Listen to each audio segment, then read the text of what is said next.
وقتی کسی رو دوست داری از همه دنیا میگذری، تولد دوبارته اسم اونو که میبری. وقتی کسی رو دوست داری میخوای بهش تکیه کنی، بگی که محتاجشی و به خاطرش گریه کنی.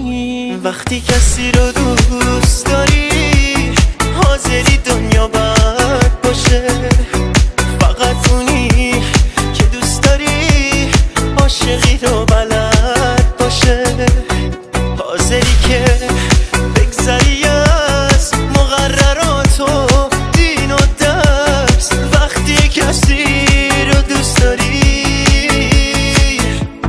معنی نداره دیگه ترس، معنی نداره دیگه ترس.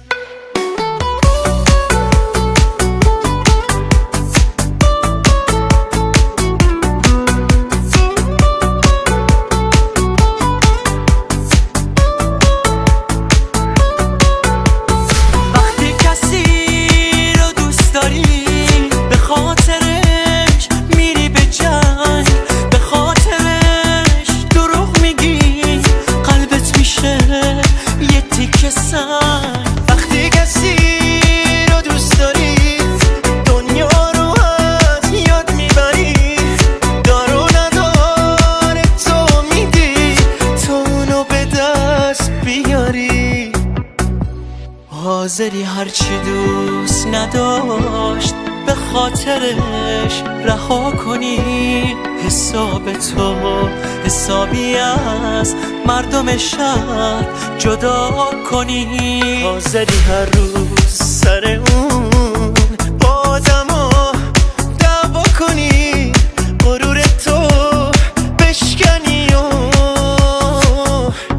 باز خودتو رسوا کنی. وقتی کسی رو دوست داری از همه دنیا میگذری، تولد دوباره